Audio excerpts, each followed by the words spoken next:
Erick Thohir jadi sorotan media Italia, disebut Silvio Berlusconinya Indonesia. Jordi Amat dan Sandi Walsh tak bisa langsung bela timnas usai jadi WNI. Jadwal siaran langsung timnas Indonesia U20 versus Prancis U20 malam ini. Sinteyong minta timnas Indonesia berkandang di Bali pada Piala AFF 2022.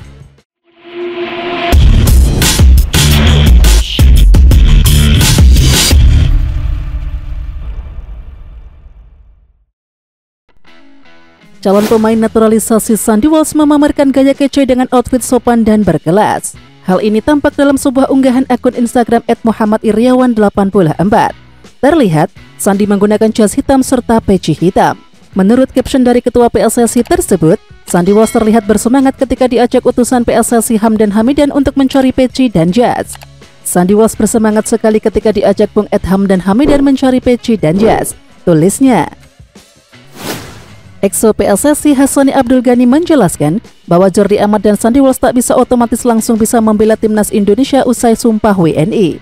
Exo PSSI Hassani Abdul Ghani menyebutkan bahwa Jordi Amat dan Sandi Walsh harus melakukan pindah federasi terlebih dahulu, sebab keduanya pernah membela negaranya masing-masing meski tak level senior. Artinya, dengan ini PSSI akan diburu oleh waktu untuk mendaftarkan Jordi Amat dan Sandi Walsh demi tampil di Piala AFF 2022. Sebab pendaftaran skuad terakhir pada 20 November 2022. Ketua Umum PSSI Muhammad Iryawan alias Iwan Bule berharap proses perpindahan federasi Sandi Walsh dan Jordi Amat bisa secepat kilat, supaya rampung sebelum 20 November dan bisa tampil di Piala AFF 2022. Sandi yang sebelumnya berkewarganegaraan Belanda wajib berganti federasi dari KNVB ke PSSI, sementara Jordi Amat dari RFEF atau Federasi Sepak Bola Spanyol. Semua proses tersebut harus diketahui oleh FIFA agar mereka dapat memperkuat tim nasional di negaranya yang baru. Mengingat proses tersebut sepertinya memakan waktu, PSSI sudah siap andai Jordi dan Sandi tak dapat bermain untuk timnas meski sudah menjadi WNI. PSSI merencanakan timnas Indonesia melakoni pertandingan uji coba dalam menatap Piala AFF 2022. Dikatakan Muhammad Iryawan, lawan dari timnas Indonesia tengah dicari. Muhammad Iryawan meminta timnas Indonesia dapat menantang tim yang tangguh. Harus ada, ucap pria kelahiran Jakarta tersebut. Tetapi, lawannya sedang dicari. Saya minta tim-tim kuat, sambung Muhammad Iryawan. Dalam menatap Piala AFF 2022, skuad Garuda dijadwalkan memulai pemusatan latihan atletisi pada 28 November. Sinteyong kini masih berada di Spanyol dalam rangka mempersiapkan timnas U20 Indonesia menyambut Piala Asia U20 2023 dan Piala Dunia U20 2023. Sinteyong beserta rombongan timnas U20 Indonesia dijadwalkan kembali ke tanah air pada 5 Desember 2022. Sejauh ini, Sinteyong belum memiliki sosok asisten pelatihnya yang akan memimpin sementara visi timnas Indonesia. Kalau Sinteyong belum kembali, dia akan menunjuk asistennya. Tapi dia ingin betul-betul melatih timnas, kata pria yang akrab disapa Iwan Bule itu. Pelatih Sinteyong meminta agar timnas Indonesia berkandang di Bali dalam perhelatan Piala AFF 2022, tepatnya di Stadion Kapten Iwayan Dipta Gianyar, Bali. PSSI akan berusaha semaksimal mungkin dalam mengakomodasi permintaan dari Sinteyong. Sebelumnya, Muhammad Iryawan telah meninjau langsung Stadion Kapten Iwayan Dipta Selasa 15 November 2022. Di satu sisi, Stadion Kapten Iwayan Dipta termasuk dalam venue yang digunakan pada Piala Dunia U20 2023, yang seharusnya harus steril dari berbagai kegiatan hingga Piala Dunia U20 2023 rampung. Jadwal siaran langsung timnas Indonesia U20 versus Prancis U20 dalam laga uji coba di Spanyol. Kedua tim dijadwalkan berduel Jumat 18 November 2022 pukul 00.00 waktu Indonesia Barat. Pertandingan timnas Indonesia U20 versus Prancis U20 akan disiarkan langsung oleh stasiun televisi Indosiar atau bisa ditonton secara live streaming di video.com. Pelatih timnas Indonesia U20 Sinteyong mengakui kualitas Prancis U20 sebagai lawan pasukannya. Jelang duel, ia menyebut Prancis U20 sebagai tim bagus. Di sisi lain, Prancis U20 juga sudah menyiapkan skuad terbaik untuk menghadapi timnas Indonesia U20 di Spanyol. Ketua Umum PSSI Muhammad Iryawan menjelaskan jika lawan tanding timnas U20 Indonesia selama berada di Spanyol adalah tim kuat. Dua lawan yang sudah pasti dihadapi skuad Garuda Nusantara adalah Prancis U20 dan Slovakia U20.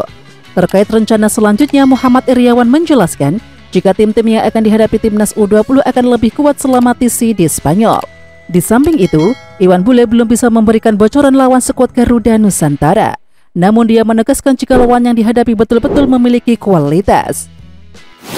Ketua Umum PSSI Muhammad Iryawan alias Iwan Bule menegaskan akan mengikuti masukan FIFA terkait jadwal Kongres Luar Biasa atau KLB. Meskipun surat dari FIFA dinilai janggal oleh anggota Komite Etik FIFA periode 2007-2011 Dali Tahir. Kami mengikuti surat yang sudah ada, ujar Iryawan di Jakarta Rabu 16 November. Purnawirawan polisi berpangkat akhir Komisaris Jenderal itu pun memastikan PSSI akan melaksanakan KLB tersebut dengan semaksimal mungkin sesuai rencana. Hal senada juga diutarakan oleh Sekretaris Jenderal PSSI Yunus Nusi ketika dihubungi Antara pada Rabu 16 November. Erick Thohir tengah jadi perbincangan hangat di media Italia. Sampai-sampai bos Persis Solo itu disebut sebagai Silvio Berlusconi-nya Indonesia. Erick Thohir jadi sorotan media Italia mulanya gara-gara menjamu langsung Menteri Luar Negeri Rusia Sergei Lavrov yang disebut sebagai tangan kanan Vladimir Putin. Media Italia itu lantas memberikan julukan baru untuk Erick Thohir. Menteri BUMN itu disebut sebagai Silvio Berlusconi-nya Indonesia. Perumpamaan Thohir sangat mirip dengan Silvio Berlusconi. Sama-sama pengusaha di bidang penerbitan dan televisi. Erick Thohir mendirikan Mahaka Group pada 2011, sedangkan Berlusconi sejak 1993. Lanjut laporan tersebut. Erick Thohir sedang santer digadang jadi Ketua Umum PSSI yang baru. Kabar ini berdasarkan hasil survei Lembaga Indikator Politik Indonesia atau IPI, di mana mayoritas publik menginginkan hal tersebut. Tertinggi ada nama Menteri BUMN Erick Thohir, ungkap Burhanuddin. Menurut Burhanuddin, masyarakat yang menginginkan Erick Thohir sebagai Ketua Umum PSSI mencapai 24,1%. Angka ini menempatkan Erick Thohir di posisi pertama. Selain Erick Thohir, ada juga nama Najwa Shihab. Angkanya mencapai 10,3%. Sedangkan di posisi ketiga ada Kaisang Pangarep dengan 5,7%. Meski timnas Indonesia U20 menelan kekalahan, Ivar Jenner tetap percaya diri untuk memposting dirinya saat berseragam timnas Indonesia. Dengan menggunakan nomor punggung 35, ia tampil memamerkan skill di atas lapangan. Pada slide pertama, terlihat ia tengah menggocek pemain Al-Adalah. Potret ini pun kemudian direspon oleh klub Belanda FC Utrecht. Lewat komentar, ia memberikan reaksi dengan emoji tepuk tangan. Meskipun menit mainnya tak terlalu tinggi, Jenner dianggap punya potensi bersaing di level lebih tinggi. Musim ini 2022-2023 ia dipromosikan tampil bersama Utrecht U21. Sejauh ini ia masih berjuang mendapat menit tampil. Ketua Umum PSSI Muhammad Iryawan tidak bertemu dengan Presiden FIFA Gianni Infantino, meski keduanya kini sama-sama berada di Bali pada Selasa 15 November 2022. Saya tidak bertemu, saya ada di Wayandipta, ujar Iryawan di Jakarta Rabu 16 November. Menurut pria yang akrab disapa Iwan Bule itu, dirinya ke Bali untuk meninjau Stadion Kapten Iwayandipta Gianyar yang akan digunakan untuk Piala Dunia U20 2023. Selain itu, Iryawan juga mengunjungi lapangan latihan baru klub Bali United yang ada di Pantai Purnama Gianyar. Oke Timnas Lovers, siapa kita? Kita Indonesia. Ayo kita dukung terus sepak bola tanah air Indonesia. Jangan lupa dukung terus Garuda Raya Channel dengan subscribe, like, dan komen karena saran dan kritik kalian sangat bermanfaat untuk perkembangan channel ini. Tungguin video selanjutnya dari Garuda Raya Channel. Salam olahraga.